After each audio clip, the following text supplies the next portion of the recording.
తెలుగువారు పెద్ద పండుగ అని ముద్దుగా పిలుచుకునే పండుగ సంక్రాంతి. ఈ పండుగ రోజుల్లో లోగిళ్ళు కొత్త అల్లుళ్లతో బంధుమిత్రులతో కలకలలాడతాయి. సంక్రాంతి యొక్క విశిష్టత ఏమిటంటే ఈ రోజున సూర్యుడు మకర రాశి యందు ప్రవేశిస్తాడు. కావున మకర సంక్రమణం జరుగుతుంది. అందుకే దీనిని మకర సంక్రాంతి అనే పేరు. ఇది తరచుగా జనవరి 14వ తేదీన వస్తుంది. సంక్రాంతి ముందు రోజు వచ్చే పండుగ భోగి, తర్వాతి రోజు వచ్చే పండుగ కనుమ. ఈ పండుగను హిందువులు వివిధ రాష్ట్రాలలో పేర్లు వేరైనా చాలా పవిత్రంగా జరుపుకుంటారు.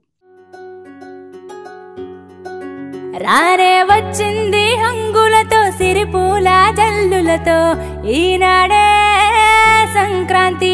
భోగి భాగ్యాలే లోగిలిలో శుభ మకరాదారులలో సంబరమై సంక్రాంతి. దీనిని ఆంధ్రప్రదేశ్, కర్ణాటక రాష్ట్రాలలో సంక్రాంతి అని, తమిళనాడులో పొంగల్ అని పిలుస్తారు. ఈ పండుగ యొక్క ప్రత్యేకత ఏమిటంటే నెల రోజుల ముందు నుండే పండుగ హడావిడి మొదలవుతుంది. ప్రతి ఇంటి ముందు రంగురంగుల ముగ్గులు, గొబ్బెమ్మలతో స్వాగతం పలుకుతాయి. వేకువజామున హరినామ కీర్తనలతో హరిదాసు నెలంతా వస్తూ ప్రజలను భక్తి మార్గంలోకి మరలుస్తాడు.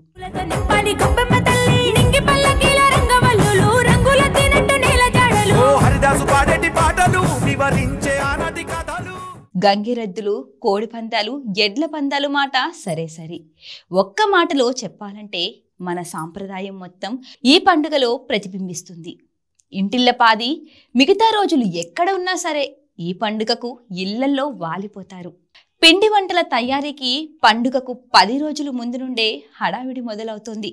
అరిసెలు, పాకుండలు, చక్కినాలు, మిఠాయిలు ఈ పండుగకు ప్రత్యేకమైన వంటకాలు.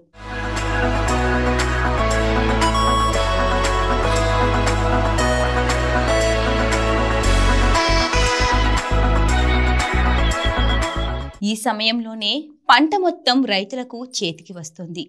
దీనితో ఏ పండుగకైనా ఖర్చుకు వెనకాడతారేమో కానీ ఈ రోజు మాత్రం సందేహించరు. అందుకేనేమో సంక్రాంతి సీజన్లో తెలుగు సినిమాలు కనీసం అరడజన్కు తగ్గకుండా విడుదలవుతాయి. సంక్రాంతికి గాలిపటాలు ఎగురవేస్తారు.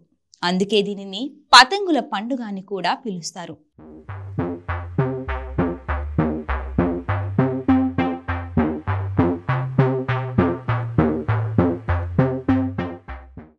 సంక్రాంతి రోజు వేకువజామునే నిద్రలేచి తలంటి స్నానం చేసి తెలుగింటి ఆడపడుచులు సింగారిస్తూ ముగ్గులు పెడుతుంటే పెద్దవాళ్ళు ఇంటికి తోరణాలు అలంకరిస్తారు. కొత్త అల్లుళ్లకు ఈ పండుగ మరీ ప్రత్యేకం. ఎక్కడున్నా తొలి పండుగకు భార్యతో అత్తవారింటికి వెళ్లడం ఆనవాయితీ. వీరితో కొండ మరదళ్ళ చేసే సందడి సరే సరి. పితృదేవతలకు ఈ రోజున పితృతర్పణాలు సమర్పిస్తారు. ఈ పండుగ ఒకెత్తు అయితే ముందు వెనుక వచ్చే పండుగలు ఒకెత్తు. అవే భోగి, కనుమ.